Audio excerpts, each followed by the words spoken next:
చంద్రహాస్ పై case అంటే దర్యాప్తు చేసినటువంటి మాదాపూర్ పోలీసులు అంటూ చూస్తా ఉన్నాం. సో ఇడు ఎవడే అంటే ఈ ప్రభాకర్ అనేటువంటి ఒక సీరియల్ ఆర్టిస్ట్ ఉంటుంది ఐటమ్. ఆ ఐటమ్ కి కొడుకు ఈ ఐటమ్. ఏమైంది అంటే నిన్ననో మొన్ననో ఏదో సినిమా ఫంక్షన్ వీడి హీరోగా పెట్టి సినిమాలు కూడా తీస్తున్నారు. నిజంగా ఘోరం ఇది. ఇలాంటి ఐటంగాలతో కూడా సినిమాలు తీస్తున్నారంటే నిజంగా ఘోరం. సో మరి ఆ ప్రొడ్యూసర్ల కన్నా బుద్ధి ఉండాలి, ఆ యొక్క డైరెక్టర్ కన్నా బుద్ధి ఉండాలి. సో వాడు ఏం చేసిండంటే పెద్ద ఆ పబ్లిక్ ఈవెంట్లో ఒక బూత్ పాట పాడిండు. గుంజి గుంజి గుంజి అనుకుంటా, ఇంకా గూ అనుకుంటా ఘోరాతి ఘోరంగా పాడిండు. అందులో జేడి చక్రవర్తి లాంటి వాళ్ళు ఉన్నారు, రకరకాల వ్యక్తులు కూడా ఉన్నారు. అందులో కొంతమంది వీళ్ళ కుటుంబ సభ్యులు ఉన్నారు. ఆ పాట విని వాళ్ళు ఎంజాయ్ చేస్తున్నారు. ఆడోళ్ళు కూడా ఎంజాయ్ చేస్తున్నారు. చాలా దారుణంగా ఉంటుంది ఆ పాట. ఆ మాటలు అనరాని మనం ఆనలేం. సో అలాంటి వాడిపైన అశోక్ కుమార్ వేములపల్లి అని చెప్పేసి ఒక senior journalist, big TV input editor అనుకుంటా, కరెక్ట్ ఐడియా ఆయన పొజిషన్ ఐడియా లేదు. బిగ్ టీవీలో చాలా కీలకంగా ఉన్నటువంటి జర్నలిస్ట్ ఎవరైతే ఉన్నారో ఈయనకు సంబంధించి ఈ వీడియోని చూసి దానిపైన సీరియస్ విమర్శలు చేస్తే వాడు పొగరుగా ఏమన్నాడంటే చాలా దారుణంగా విమర్శలు చేస్తున్నాడు. ఇలాంటి వాడు నిజంగా ఎంత దారుణంగా అంటే ఒకసారి అవి చూపిస్తాను మీకు. అశోక్ కుమార్ వేముల గారు మాట్లాడినా చూద్దాం, వేములపల్లి గారు మాట్లాడిన విషయం చూద్దాం ఒకసారి. ఈ దరిద్రం కనిపించింది. వీడెవడు అంటే చంద్రహాస్ అంట పేరు. సీరియల్ యాక్టర్ ప్రభాకర్ కొడుకు. ఇంతకుముందు ఏదో ఒక సినిమా కూడా తీశారు, నాకు పెద్దగా రీచ్ కాల. ఈ దరిద్రం నాకు పొద్దున్నే ట్విట్టర్లో ఎక్కడ చూసినా కూడా ఈ దరిద్రం కనపడుతుంది. వీళ్ళు బండబూతులు తిడుతూ జనాలు పెట్టిన కామెంట్స్ కూడా కనిపిస్తూ ఉన్నాయి. ఒక్కసారి వీడి భూత పురాణం ఒకసారి చూడండి. వీడే లిరిక్స్ రాశాడంట, వీడే పాట పాడాడంట. ఒకసారి చూడండి.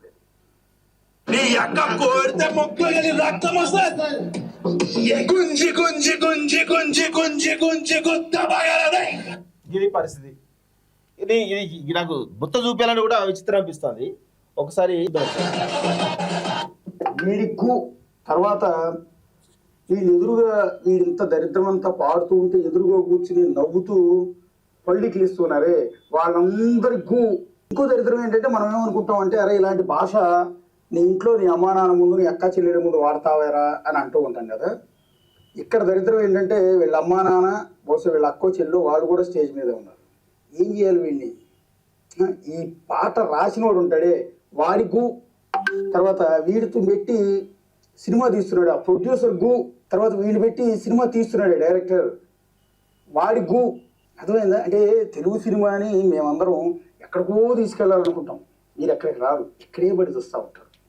రాత్రి మలయాళం సినిమా సర్వం మాయం అనే ఒక అద్భుతమైన సినిమా, బ్యూటిఫుల్ సినిమా చూసి పడుకున్న మనసు ప్రశాంతంగా ఉంది. ఎంత హాయిగా ఉందో చాలా కాలం తర్వాత ఇంత మంచి సినిమా చూశాను.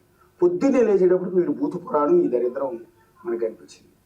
గుంజి గుంజి గుంజి ఏంటది? ఆ లిరిక్స్ ఏంటి, ఆ మాటలు ఏంటి? పట్టపక్కలు స్టేజ్ మీద ఒరే దరిద్రం ఉండవాడక ఒక నలుగురు అక్కడ నువ్వు నిలబడి ఉన్నప్పుడు కూడా ఇలాంటి బూతులు మాట్లాడుకోం కదా. ఇలాంటి బూతులు మాట్లాడుకోం కదా మనం. ఇంత దారుణమా? సరే ఏం చేయాలి వీళ్ళని నాకు అర్థం కాదు. పక్కన తమిళ ఇండస్ట్రీ వాళ్ళు, మలయాళ ఇండస్ట్రీ వాళ్ళు. సో ఇట్లా అశోక్ కుమార్ వేములపల్లి గారు కొంత సీరియస్గా ఈ యొక్క పాటను ఉద్దేశిస్తూ, ఆ పాట లిరిక్స్ ఉద్దేశిస్తూ ఎవరైతే చంద్రహాస్ ఉన్నాడో ఈ దుర్మార్గుడి పైన కొంత సీరియస్గా కామెంట్ చేసిండు. సో అదంతా కూడా చాలా పెద్ద ఎత్తున వైరల్ అయింది. వాస్తవం కూడా ఈ చంద్రహాస్ అనేటువంటి వ్యక్తికి సంస్కారం లేదు, సభ్యత లేదనేది తెలుస్తోంది. ఎందుకంటే తల్లిదండ్రులు కరెక్ట్గా ఉంటే కొడుకు కరెక్ట్గా పెరిగేటోడు, కానీ తల్లిదండ్రులకే సభ్యత సంస్కారం లేదని అనిపిస్తోంది. ఎందుకంటే మీ కొడుకు వ్యవహార శైలి చూస్తూ ఉంటే తల్లిదండ్రుల యొక్క వ్యవహార శైలి ఏందో అర్థమవుతా ఉంది. ఇలాంటి ఐటంగాలను తీసుకొచ్చి తెలుగు సినిమా ఇండస్ట్రీలో ఆ హీరోలుగా పెట్టి తీస్తూ ఉంటే ఇదొక దరిద్రం తయారవుతూ ఉంది. ఫస్ట్ ఆఫ్ ఆల్ వీడు ఏమంటున్నాడు, ఇంకా దీన్ని ఈయన సీరియస్గా వీడు పాట పాడిందే తప్పు. ఫస్ట్ ఆఫ్ ఆల్ ఇంత గలీజ్గా పాట పాడటమే తప్పు. దానికి ఈయనను కొంత కామెంట్ చేస్తే ఆయన పని ఏమంటున్నా ఒకసారి చూద్దాం. ఒకసారి ఆయన కూడా ఇంత ఘోరంగా అంటున్నట్టు వీనికి మామూలు లేదు, మామూలు బలుపు లేదు వీనికి. ఒకసారి చూడండి ఒకసారి వీడు ఏమంటున్నా అంటే, నేను స్టేజ్ మీద పాడిన పాట ఇప్పుడు ఎంతో వైరల్ అవుతుంది, ఎక్కువనే అవుతుంది. ఆ పాట నచ్చి ఎంజాయ్ చేసి వైబ్ అవుతున్న వాళ్ళందరికీ నైస్, హ్యాపీ, ఎంజాయ్ పండుగ. బట్ నచ్చని వాళ్ళకి I'm sincerely telling I'm not at all sorry. Because మీ మనోభావం సారీ కనీసం సారీ చెప్పలేని భావదారిద్ర పరిస్థితులు కూడా ఉన్నాడు. అట్లా సారీ చెప్పని చెప్పేసి కూడా వీడి యాటిట్యూడ్ కనబడతా ఉంది. చూడండి ఒకసారి. హర్టేనేమో నాది ఎప్పుడో హర్టేనే. నన్ను ఇన్ని సంవత్సరాలుగా వందల వేల పదాలు నా మీద వాడారు, ఎన్నో బూతులు, ఎన్నో సార్లు, ఎన్నో ఒకేషన్స్ లో ఫర్ నో రీజన్ నా తప్పే లేకుండా నన్ను అన్నారు.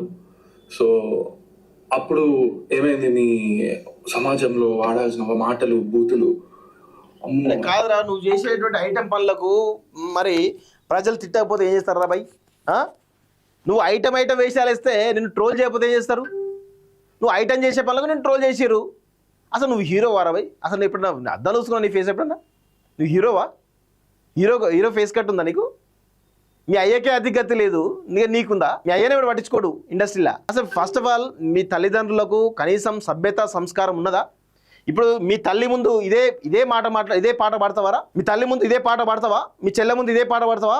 నీ అక్క ముందు ఇదే పాట పాడతావా నువ్వు? అసలు సిగ్గుందారా కొంచెమైనా? ఇష్టం వచ్చినట్టు సమాజాన్ని ఖరాబ్ చేసుకుంటా.